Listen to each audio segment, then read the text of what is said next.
भाजप कदाचित पश्चिम बंगाल जिंकेल हे आता स्पष्ट होत चाललेलं आहे आणि जो त्यांचा विजयाचा आकडा आहे, जो काही त्यांचा बहुमताचा आकडा आहे, तो आता भाजपने पार केलेला आहे. त्यामुळे एक मोठी बातमी आता म्हणावी लागेल, की मागच्या निवडणुकीमध्ये अवघ्या 77 जागांवरती थांबावं लागलं होतं. 2011 पासून सलग 15 वर्ष असलेली ममता बॅनर्जींची सत्ता, ममता बॅनर्जींची रेल्वे, ममता बॅनर्जींची तृणमूल काँग्रेस आणि त्याचे राजकीय मूळ जे आहेत, ते आता बाजूला सारून कमळ फुलवलेलं आहे पश्चिम बंगालमध्ये भाजपने आणि आता ते जवळपास स्पष्ट व्हायला लागलेलं आहे. त्या मार्गावरती आहे.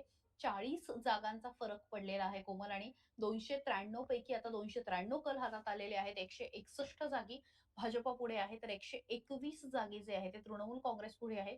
काँग्रेस अवघ्या 5 जागांवरती आहे आणि त्यासोबतच लेफ्टिस्ट डावे जे पक्ष आहेत ते 2 जागांवरती आहेत. इतर 4 जागांवरती आहेत. पण भाजपने स्वतःच्या बळावर सत्ता स्थापन करण्याचा जो प्रयत्न आहे, तर तो आता केलेला आहे आणि आता 161 जागांवरती भाजप आता आघाडीवरती आहे. जागा कमी जास्त होतील, मात्र ज्या पद्धतीने ही वाटचाल सुरू आहे, कोणालाच इलेक्शनपूर्वी वाटलं नव्हतं. ज्या पद्धतीने ममता बॅनर्जी लढत होत्या, जे वातावरण होतं, त्यानंतर आता भाजप जवळपास पश्चिम बंगालमध्ये सत्तेत आलंय असं म्हणायला हरकत नाही. कोमल काय वाटतं? कारण सगळे मंत्री, सगळे मुख्यमंत्री, सगळे स्टार प्रचारक आणि असं म्हणतो ना आपण, की तन, मन, धन आणि सर्व प्रकारच्या ताकदपणाला लावून खरं तर तिथे भाजपने सत्ता आणलेली आहे. काय वाटतं? भाजपसाठी हाच एक मोठा आश्चर्याचा धक्का नाही म्हणता येणार, कारण त्यांना तेच हवं होतं. त्यासाठी त्यांनी मायक्रो मॅनेजमेंट मी मगाशीही म्हटलं, की भाजप का कुठलीच निवडणूक म्हणजे जरी ते सत्तेच्या जवळ जाणार असले, तरी ते हलक्यात घेत नाहीत. कारण शेवटच्या क्षणापर्यंत काहीही होऊ शकतं.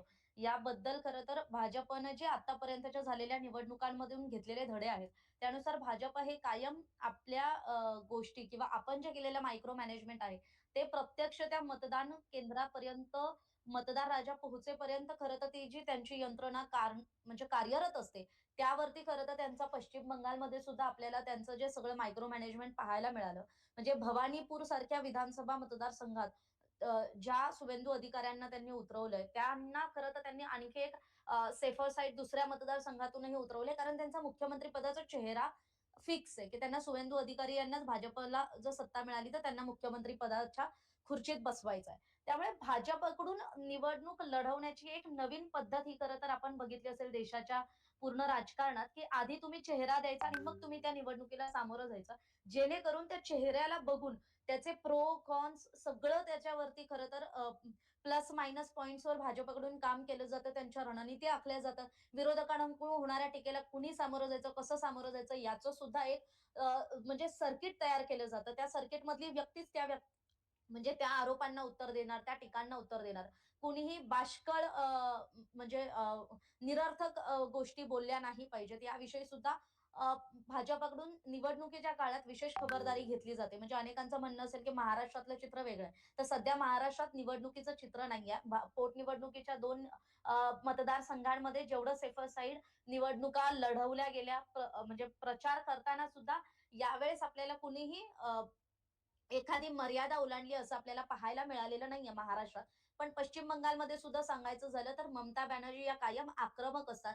त्यांना कायम स्वतःचं जे लीड आहे ते स्वतःचा जो एक आपला जो एक स्टेटस आहे किंवा आपली जी तिथली एक दावेदारी आहे, ती कायम ठेवायची असते आणि त्यामुळे तृणमूल काँग्रेस हे कधीच कुणाचीही साथ घेऊन कुणासोबतही लढण्यापेक्षा स्वबळावर लढण्यावरती भर देते आणि मग तेच ममता बॅनर्जींनी यंदाही केलं. मग इंडिया आघाडीत त्यांच्यासोबत असणाऱ्या काँग्रेस पक्षालाही त्यांनी बाजूला केलं आणि मग काँग्रेस पक्ष सुद्धा 5 जागांवर आघाडीवर आहे, तर तृणमूल काँग्रेस 121 जागांवर आहे आणि भाजपची जी आकडेवारी आहे, म्हणजे जो 147 चा आकडा आहे, जो मगाशी 153 होता, आता त्यामध्ये आणखी 9 जागांची 8 जागांची भर पडली आणि आता 161 वर गेला. त्यामुळे भाजपसाठी हा ऐतिहासिक पूर्ण निकाल आहे.